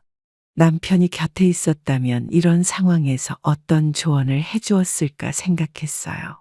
며느리의 글을 읽고 나니 그동안 제가 무심코 했던 말과 행동들이 며느리에게는 큰 부담이 되었을지도 모른다는 생각이 들었습니다. 아침이 되어도 며느리와 마주치기가 어색했어요. 서로 모른 척하며 지내는 게 더 편할 것 같았습니다. 어머님, 앞으로는 제가 더 조심할게요. 며느리의 사과에 고개를 끄덕였지만 이미 깨진 신뢰를 회복하기는 쉽지 않을 것 같았어요. 그날 이후로 저는 더욱 조심스럽게 행동하게 되었습니다. 손주들과 이야기할 때도 집안일을 도울 때도 며느리의 눈치를 살피게 되었어요. 매일 아침 깨어나면 가장 먼저 드는 생각이 오늘은 며느리의 기분을 어떻게 하면 상하지 않게 할 수 있을까 하는 것이었습니다. 이제는 제가 이 집의 주인이 아닌 불청객처럼 느껴졌어요. 며느리의 글이 삭제되었다고 해도 그 속에 담긴 진심은 지워지지 않을 것 같았습니다. 손주가 학교에서 돌아오는 시간이었습니다. 평소보다 조금 늦게 저녁 준비를 시작했는데 현관문이 벌컥 열리며 손주가 들어왔어요. 할머니, 나 배고파서 죽겠는데 왜 아직도 밥이 안 됐어요? 미안해. 할머니가 좀 늦었네. 엄마는 매일 제 시간에 밥 해주시는데 할머니는 왜 이렇게 늦게 해요? 준수야? 할머니한테 그게 무슨 말버릇이니? 할머니가 잘못하신 거잖아요. 엄마가 할머니한테 언제든지 밥 달라고 하랬어요. 안 주면 따지라고 말했어요. 며느리가 손주에게 그런 말을 했다니 그 말을 듣고 저는 깜짝 놀랐습니다. 아가, 할머니도 많이 피곤하실 수 있지. 할머니 때문에 나 학원 늦을 것 같아요. 준수의 날카로운 목소리에 부엌에서 칼질하던 손이 멈췄습니다. 며느리는 손주 편을 들며 저를 흘깃 쳐다보았어요. 준수, 이제 방에 가서 씻고 있어. 엄마가 금방 차려줄게. 며느리의 말에 준수는 투덜거리며 방으로 들어갔습니다. 저는 묵묵히 다시 요리를 시작했어요. 손주가 좋아하는 반찬을 준비했는데 오히려 꾸중을 들을 줄은 몰랐습니다. 식탁에 음식을 차리면서도 손주의 말이 계속 맴돌았어요. 옛날에 손주였다면 이런 말을 하지 않았을 텐데 요즘은 자주 짜증을 내고 반항적인 모습을 보였습니다. 어머님, 제가 아들 달래볼게요. 며느리의 말투는 겉으론 부드러웠지만 어딘가 모르게 차가움이 느껴졌어요. 어떻게 손주한테 그렇게 말을 할 수가 있니? 시어머니가 밥 차려주는 게 당연하다는 거야? 죄송해요. 저희도 너무 바빠서 그랬어요. 제가 준수한테 좀 강하게 말했었네요. 저녁 식사 시간, 식탁에는 무거운 침묵만이 흘렀습니다. 손주는 제가 만든 음식은 건드리지도 않은 채 밥만 먹었어요. 밥 다 먹었어요. 학원 갈게요. 준수가 자리를 박차고 일어났습니다. 며느리는 아들의 그런 모습을 그저 지켜보기만 했어요. 식사가 끝나고 설거지를 하면서 문득 예전 생각이 났습니다. 제가 키울 때만 해도 현수는 얼마나 착했었는지, 이제는 손주와 대화하는 것조차 조심스러워졌어요. 한마디 말이라도 잘못했다가는 또다시 며느리의 눈치를 봐야 할까 두려웠습니다. 밤이 되어 방에 누워서도 잠이 오지 않았어요. 손주의 날카로운 말투, 며느리의 차가운 태도, 그리고 제자리를 잃어버린 것 같은 저희 모습까지. 창밖으로 보이는 달빛이 유난히 쓸쓸해 보였습니다. 남편이 살아계셨다면 이런 상황에서 어떻게 하셨을까? 문득 그런 생각이 들었어요. 설날을 맞아 민수가 아침 일찍 찾아왔습니다. 현순의 가족들은 아직 잠들어 있었고 베란다에 홀로 서 있던 제 모습을 민수가 발견했어요. 엄마, 이렇게 일찍 나와 계시면 어떡해요? 민수야, 일찍 왔네. 어머니, 많이 아이셨어요. 괜찮아. 그냥 좀 피곤해서 그래. 저도 모르게 흘러나오는 눈물을 급히 닦아냈지만 민수는 이미 알아챈 눈치였어요. 엄마, 힘드시면 저희 집으로 가시죠. 베란다에 놓인 작은 의자에 앉아 있으니 지난 몇 달간의 일들이 주마등처럼 스쳐 지나갔습니다. 현순의 집으로 이사 온 후 매일 아침 이 자리에서 해가 뜨는 걸 바라보는 게 일과가 되었어요. 높은 아파트 숲 사이로 보이는 좁은 하늘이 제 마음처럼 답답하게 느껴졌습니다. 어머니, 아침 차리셨어요. 지금 밥하고 있다. 기다려라. 민수는 제 뒷모습을 걱정스럽게 바라보았지만 명절 분위기를 망치고 싶지 않아 더 이상의 이야기는 하지 않았어요. 식탁에는 며느리가 준비한 아침 식사가 차려져 있었습니다. 모두가 모인 자리였지만 공기는 무거웠어요. 어머니, 이거 드셔보세요. 제가 특별히 주문했어요. 며느리가 건넨 음식을 보며 억지로 미소 지었습니다. 입맛이 없었지만 며느리의 마음을 생각해 한술 떠보았어요. 식사를 마친 후 조용히 방으로 들어와 창밖을 바라보았습니다. 예전 집 마당에서 뛰놀던 아이들의 모습이 떠올랐어요. 민수는 가끔 제게 전화를 걸어 안부를 물었지만 저는 늘 괜찮다고만 답했습니다. 아들에게 걱정을 끼치고 싶지 않았어요. 베란다 구석에 놓인 작은 화분에 물을 주며 잇집의 정원이 그리워졌습니다. 남편과 함께 가꾸던 꽃들, 봄이면 피어나던 매화나무. 시계는 천천히 흘러갔고 저는 그저 창밖을 바라보며 시간을 보냈어요. 명절이라는 게 무색하게 마음은 더욱 쓸쓸해졌습니다. 민수가 걱정스러운 눈빛으로 저를 바라보고 있다는 걸 알고 있었지만 지금은 그저 혼자 있고 싶었어요. 이제는 말할 사람도 기댈 곳도 없어진 것 같았습니다. 남편이 떠난 후 세상은 저를 더욱 외롭게 만드는 것 같았어요. 민수는 어머니의 모습을 보고 마음이 아팠지만 명절 분위기를 해치고 싶지 않았습니다.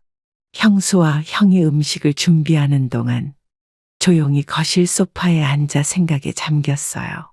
도련님, 차 한 잔 더 마실래요? 네, 형수님. 감사합니다.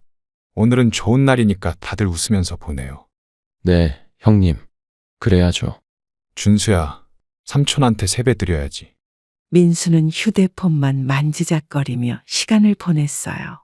형수님의 SNS 사건 이후로 어머니의 표정이 더욱 어두워진 것이 마음에 걸렸습니다. 거실 테이블 위에는 형수님이 정성스레 준비한 명절 음식들이 놓여 있었습니다. 하지만 그 누구도 마음 편히 음식을 즐길 수 없는 분위기였어요. 삼촌, 이따 PC방 가면 안 돼요. 그래. 나중에 가자. 민수는 마음속으로 이 상황을 좀 더 지켜보기로 했습니다. 하지만 이게 과연 올바른 선택일까 하는 의문이 계속해서 마음을 무겁게 했어요. 저녁이 되자 현수는 술을 꺼내왔습니다. 명절이라고 조금 특별한 위스키를 준비했다며 잔을 채우기 시작했어요. 어머니, 나오세요. 다 같이 한잔해요. 난 괜찮아. 너희끼리 마셔. 형님, 너무 많이 드시는 거 아니에요? 오늘 같은 날 가족이 다 모였는데 내가 술도 못 마시나? 형, 벌써 반병이나 비우셨잖아요. 네가 뭘 알아? 내가 술도 내 맘대로 못 마시나? 현수는 자꾸만 술을 들이켰고 얼굴이 점점 붉어져 갔습니다. 며느리는 불안한 듯 남편의 행동을 지켜보았어요. 민수는 형의 모습이 예전과는 많이 달라진 것 같아 안타까웠습니다. 술잔을 비울 때마다 현수의 목소리는 더욱 커져갔어요. 형, 이제 그만 드시고 주무세요. 내가 언제까지 술을 마실지는 내가 정해?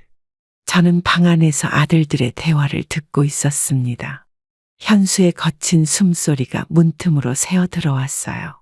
며느리는 아이를 데리고 방으로 들어가 버렸고 거실에는 취기가 오른 현수와 걱정스러운 표정의 민수만이 남았습니다. 형, 내일도 있는데 이제 그만 주무시죠. 시끄러워? 내 집에서 내가 마시는데 뭐가 문제야? 취한 현수의 말투는 점점 더 거칠어졌고 민수는 어찌할 바를 몰라 했어요. 시계는 이미 자정을 향해 달려가고 있었습니다. 옆집에서도 들릴 것 같은 현수의 목소리가 점점 더 커져갔어요. 거실 소파에 누운 현수는 이내 잠이 들었고 민수는 그제서야 한숨을 돌렸습니다. 제 방문 앞에서는 여전히 술 냄새가 나 귓가에는 아들의 취한 목소리가 맴돌았어요. 오늘따라 유난히 길게 느껴지는 밤이었습니다. 민수는 거실을 정리하다 실수로 현수의 휴대폰을 떨어뜨렸습니다.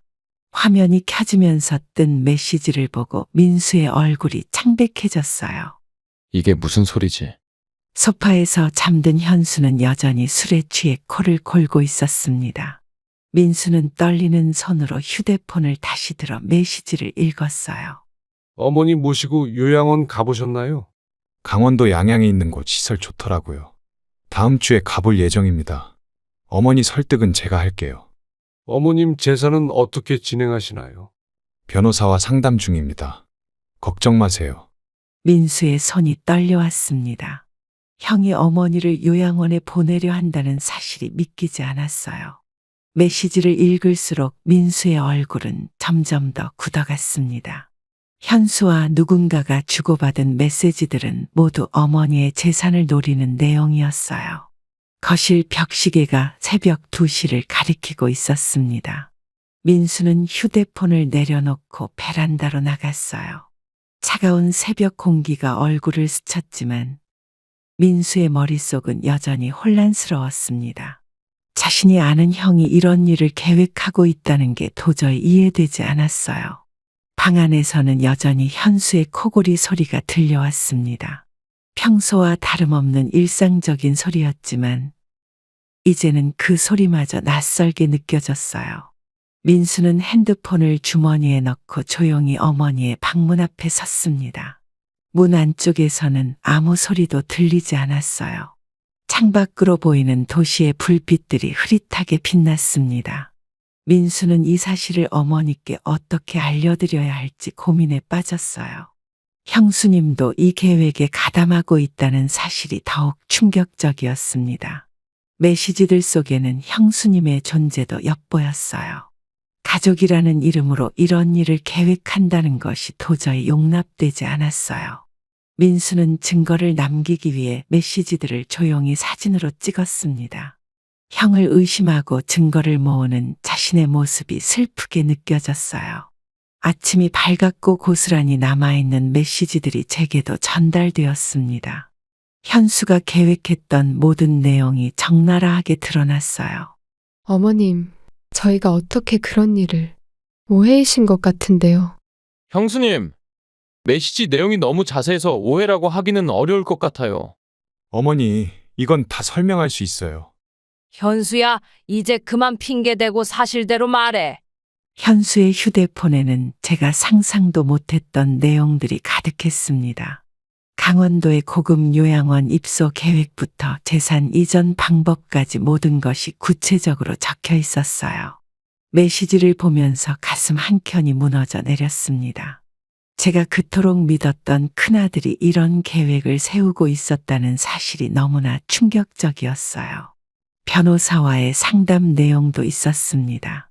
제 의사와는 상관없이 요양원으로 모시고 가는 방법, 재산 관리 위임장을 받아내는 절차까지 상세히 적혀 있었어요. 요양원 담당자와 주고받은 메시지도 있었습니다. 보증금과 월 이용료까지 구체적으로 논의한 흔적이 고스란히 남아 있었어요. 현수 부부는 창백한 얼굴로 서 있었고 민수는 분노를 참지 못하는 듯 했습니다. 어머님, 저희가 잘못했어요. 제발 용서해 주세요. 며느리의 말에도 이제는 아무런 감정이 들지 않았습니다. 그동안의 불편한 기색들이 모두 이런 계획 때문이었다는 걸 깨달았어요. 거실 탁자 위에는 어젯밤의 술병이 그대로 놓여 있었습니다. 취기가 깬 현수의 얼굴에는 당혹감이 가득했어요. 메시지들 속에는 제가 치매에 걸린 것처럼 꾸며 요양원에 입소시키려던 계획도 있었습니다. 그것을 읽는 순간 온몸에 힘이 빠졌어요. 창밖으로 보이는 하늘은 여전히 맑았지만 제 마음속은 먹구름이 가득 낀 것 같았습니다. 아들의 메시지를 한 줄 한 줄 읽으면서 지난 시간들이 모두 거짓이었다는 생각에 눈물이 흘렀어요. 민수가 내민 휴대폰을 손에 쥐고 있자니 남편이 그토록 아끼고 사랑했던 큰아들의 모습이 떠올라 더욱 마음이 아팠습니다. 가족들은 거실에 모여 무거운 침묵 속에 앉아 있었습니다. 민수가 현수의 휴대폰 메시지 내용을 공개한 후 아무도 먼저 말을 꺼내지 못했어요. 이게 다 무슨 소리니? 현수야. 어머니, 이건 다 오해예요. 그냥 상담만 좀 해본 거라고요. 형, 변호사랑 상담까지 하셨잖아요. 시끄러워. 네가 남의 핸드폰을 왜 보는 거야? 현수야, 이제 그만 사실대로 말해. 아니에요. 이건 다 민수가 꾸며낸 거예요. 거실의 공기는 점점 더 무거워졌고 현수의 목소리는 점점 더 날카로워졌습니다. 민수는 휴대폰을 테이블 위에 올려놓았어요. 화면에는 여전히 그 메시지들이 선명하게 남아 있었습니다. 이 증거들은 어떻게 설명할 거예요? 형. 증거라고? 이런 건 조작할 수도 있는 거야. 어머님, 저희는 정말 순수한 마음으로. 며느리의 말은 끝까지 이어지지 못했습니다. 제가 손을 들어 제지했기 때문이에요. 창밖으로 보이는 하늘은 점점 더 흐려져 갔어요. 민수가 꺼낸 증거들 앞에서 현수 부부는 계속해서 발뺌을 했습니다. 하지만 그들의 눈빛에서는 당황스러움이 역력했어요. 어머니, 저희도 다 어머니 생각해서. 그런 식으로 거짓말하지 마. 테이블 위에는 여전히 증거들이 놓여 있었고 현수의 얼굴은 점점 더 굳어갔습니다. 더 이상 변명할 말이 없어 보였어요. 이제는 모든 것이 명확해졌습니다. 그동안 현수가 보여준 관심과 걱정이 모두 재산을 노린 연기였다는 사실이 드러났어요. 민수는 조용히 증거들을 정리했고 저는 그저 묵묵히 창밖을 바라보았습니다. 마음속에서는 작은 폭풍이 일어나고 있었지만 겉으로는 평온을 유지하려 노력했어요. 민수가 현수의 휴대폰에서 또 다른 충격적인 내용을 발견했습니다. 변호사와 통화했던 내용이 모두 녹음되어 있었어요. 어머니, 이것 좀 들어보세요. 이게 또 뭐니? 형, 이런 통화 내용도 있었네요. 변호사님, 어머니 정신감정도 받아보면 좋을 것 같아서요. 녹음된 현수의 목소리는 너무나 또렷했습니다. 변호사와 나누는 대화 속에서 저를 정신적으로 불안정한 사람으로 만들려는 계획이 드러났어요. 어머니, 제가 잘못했어요. 이건 그냥 형, 이제 그만 변명하시죠. 이런 식으로 몰아가지 마. 다 너희들 때문이야. 녹음 내용은 계속 이어졌습니다. 민수는 녹음 파일을 하나씩 재생했고 그때마다 현수의 계획은 더욱 명확하게 드러났습니다. 어머니 연세도 있으시고 치매 초기 증상으로 보면 그럼 강제 입소도 가능하다고 보시는 건가요? 네, 가족들이 동의하시면 충분히. 녹음 속 현수의 목소리는 너무나 의연했습니다. 마치 업무 상담을 하는 것처럼 담담하게 저를 요양원에 보낼 계획을 세우고 있었어요. 창밖은 어느새 저녁이 되어가고 있었습니다. 하루 종일 이어진 진실 폭로에 모두가 지쳐 보였어요. 민수는 마지막 녹음 파일을 재생했고 그 속에서 현수가 변호사에게 재산 이전 방법을 상담하는 내용이 흘러나왔습니다. 며느리는 고개를 숙인 채 아무 말도 하지 못했고 현수는 벽만 바라보며 굳어 있었어요. 방 안에 가득했던 긴장감은 이제 체념으로 바뀌어가는 듯했습니다. 더 이상 숨길 것도 변명할 것도 없어 보였어요. 모든 증거가 드러난 후 작은 아들은 먼저 집으로 갔습니다. 저는 짐을 싸기 위해 조용히 자리에서 일어났습니다. 더 이상 이 집에 있을 이유가 없다고 생각했어요. 난 이제 집으로 돌아갈 거야. 어머니, 안 돼요. 지금은 위험해요. 좀 진정하세요. 이러시면 안 돼요. 어머님, 순식간에 거실은 아수라장이 되었습니다. 현수와 며느리가 제 팔을 잡아 끌었고 민수는 그들을 말리려 했어요. 몸싸움 중에 테이블 위에 물건들이 바닥으로 떨어졌고 손주는 겁에 질린 표정으로 방 안으로 달아났습니다. 갑자기 현수가 저를 강제로 지하 창고 쪽으로 끌고 가기 시작했어요. 며느리는 그런 남편을 말리기는커녕 도와주기까지 했습니다. 너희 지금 뭐 하는 거냐? 당장 그만둬라. 안 그러면 경찰 부를 거야. 어머닌 제가 모실 거야. 어두운 지하 창고로 끌려가는 동안 온몸이 떨렸습니다. 큰아들의 힘이 너무 거세서 저항할 수도 없었어요. 아들과 며느리는 저를 창고 안으로 밀어넣었습니다. 문이 닫히는 소리와 함께 어둠이 찾아왔어요. 창고 안은 춥고 습했습니다. 켜져 있는 작은 전구 하나가 흔들리며 불안한 그림자를 만들어냈어요. 밖에서는 현수와 며느리가 문을 지키고 있는 것 같았습니다. 그들의 발자국 소리와 속삭이는 소리가 들렸어요. 아마도 제가 집을 나가면 자신들의 계획이 무산될 것 같아서 순간적으로 저지른 행동이었나 봅니다. 저는 작은 아들에게 전화를 해 상황을 설명하고 경찰을 불러달라고 말했습니다. 시간이 얼마나 흘렀을까요? 멀리서 경찰차 사이렌 소리가 들리기 시작했습니다. 민수가 정말로 경찰을 부른 모양이었어요. 창고 안에서 기다리는 동안 남편 생각이 났습니다. 우리가 그토록 사랑으로 키웠던 아들이 이렇게 변할 줄은 몰랐어요. 밖에서는 점점 소란스러워졌고 누군가가 큰 소리로 문을 열라고 외치는 소리가 들렸습니다.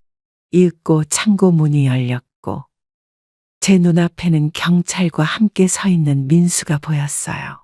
어머니, 이제 안전하세요. 민수의 말에 고개를 끄덕였지만 마음속에는 깊은 상처가 남았습니다. 가족이라는 이름으로 저를 가두려 했던 그들의 모습이 잊히지 않았어요. 경찰이 도착하고 저는 민수의 도움을 받아 창고에서 나왔습니다. 밖에는 이미 여러 대의 순찰차가 세워져 있었어요. 어머니, 괜찮으세요?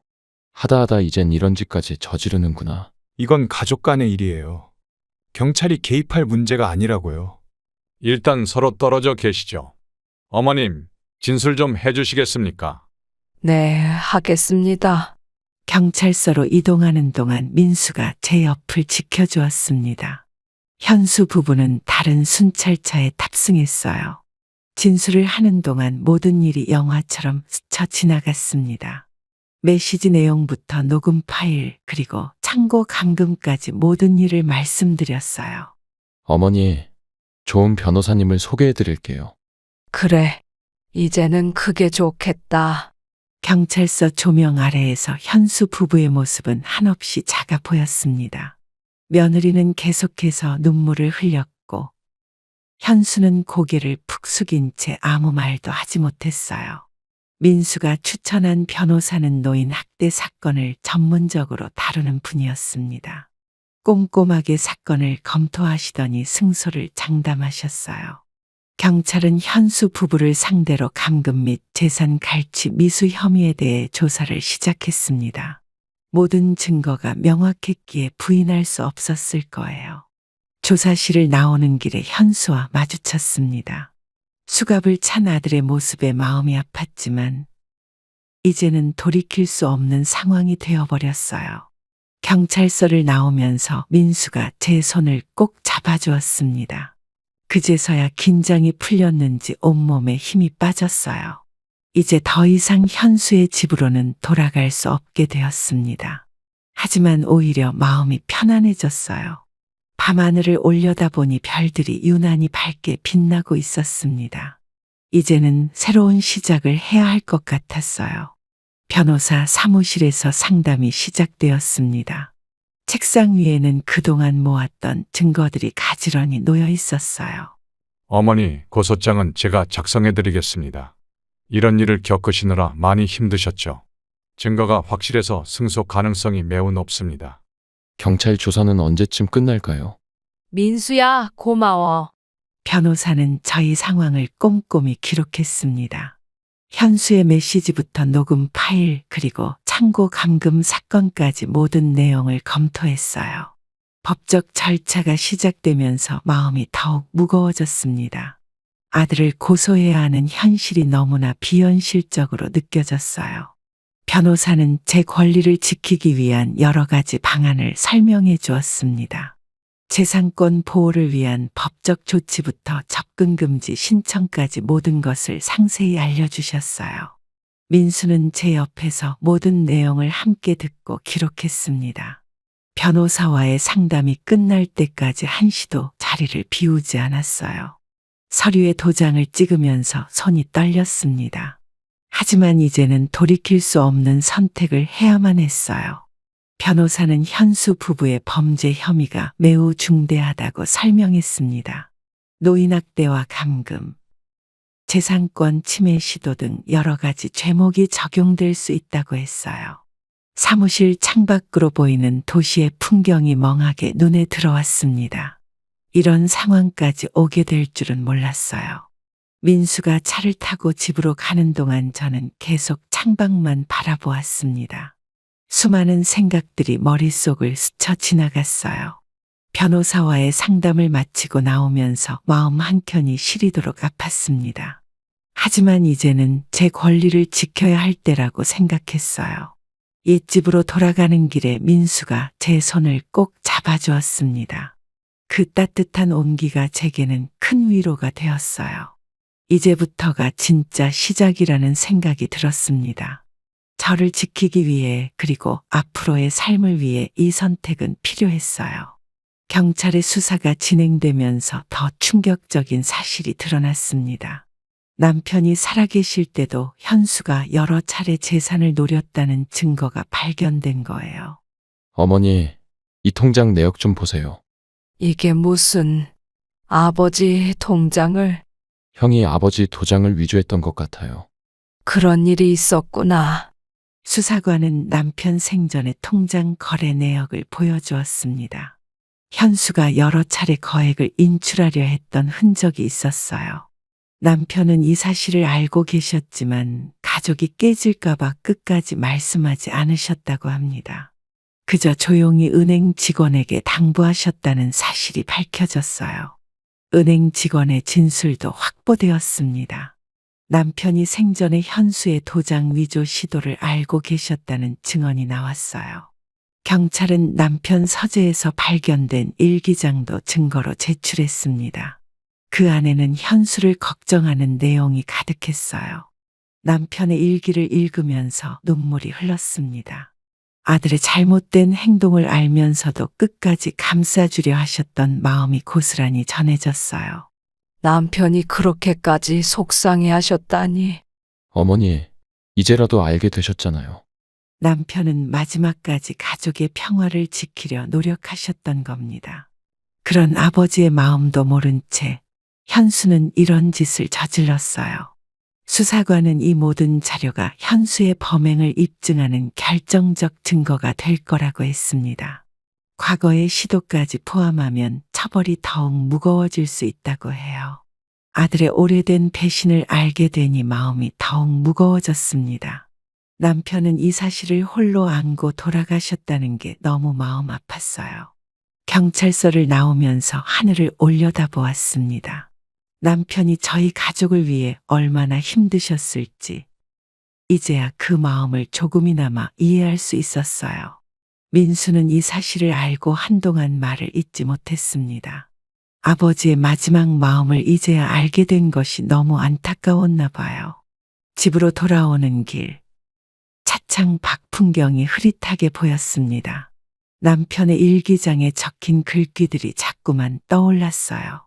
수사 과정에서 며느리의 숨겨진 과거도 드러났습니다. 파산 이력과 거액의 도학스빚이 있었다는 사실이 밝혀진 거예요. 어머님, 큰며느님 신용조회 결과가 나왔습니다. 이게 다 도학스빚이에요? 어머니, 저도 이런 사실은 몰랐어요. 도학스빚 때문에 재산을 노린 거였군요. 그러니까 나를 요양원에 보내고 재산 차지하려는 거구나. 며느리의 도학스빚은 생각보다 훨씬 심각한 수준이었습니다. 채권자들의 추심에 시달리다 저희 집 재산을 노린 것으로 밝혀졌어요.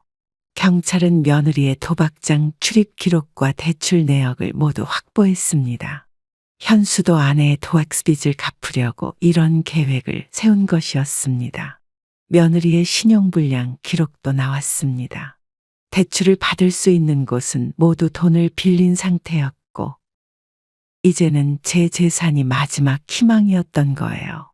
어머니, 이제 모든 게 밝혀졌네요. 그래, 이제야 다 알게 됐구나. 경찰은 이 모든 증거가 현수 부부의 범행 동기를 명확하게 보여준다고 했습니다. 단순한 재산 다툼이 아닌 계획된 범죄였다는 걸 입증할 수 있다고 해요. 며느리의 도박 이력은 수년간 지속된 것이었습니다. 결혼 전부터 도박 문제가 있었다는 사실도 밝혀졌어요. 한순간의 실수가 아닌 오랜 시간 계획된 배신이었다는 사실에 마음이 더욱 아팠어요. 민수는 이 모든 사실을 접하고 한동안 말을 잇지 못했습니다. 이제는 모든 퍼즐이 맞춰진 것 같았습니다. 갑작스러운 태도 변화, SNS의 글, 요양원 계획까지 모든 것이 도박빚과 연결되어 있었어요. 경찰서를 나오면서 하늘을 올려다보았습니다. 밤하늘의 별들은 여전히 그 자리에 있었지만 세상은 너무나 달라져 있었어요. 경찰은 공항에서 극적으로 현수 부부를 검거했습니다. 해외로 도주하려던 찰나였다고 해요.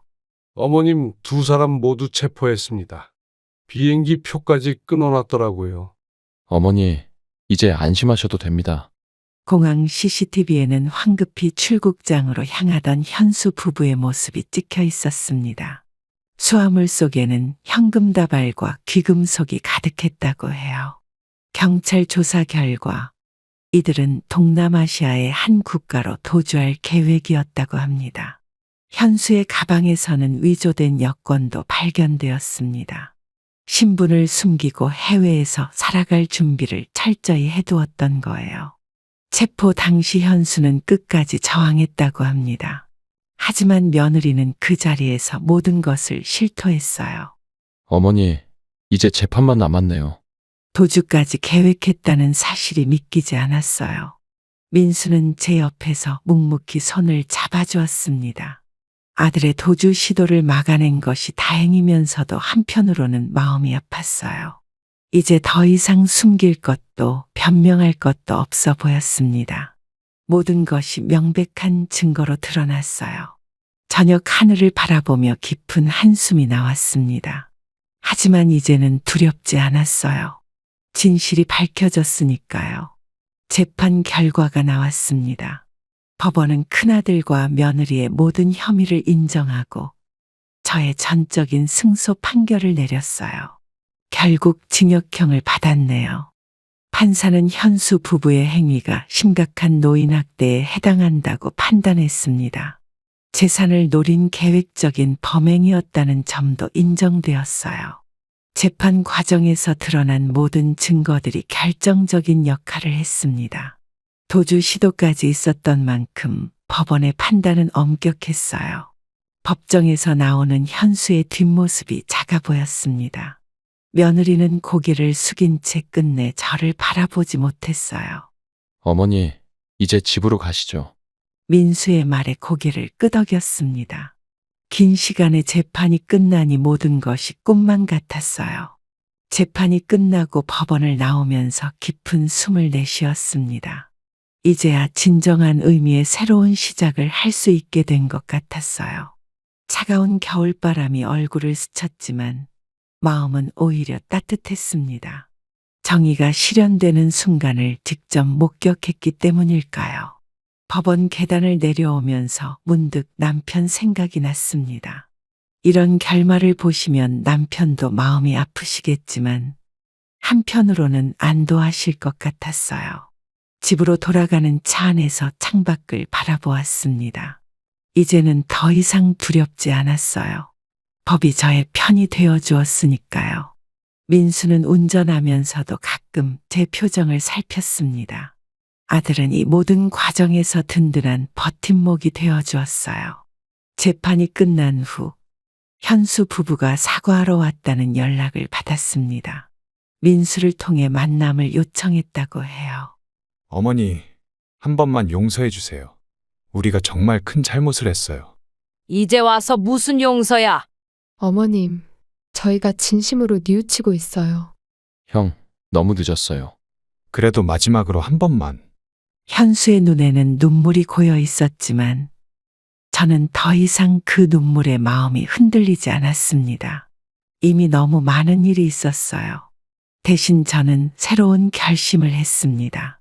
재산의 일부를 노인 인권을 위해 활동하는 단체에 기부하기로 한 거예요. 내가 겪은 일이 다른 노인들에게는 일어나지 않았으면 합니다.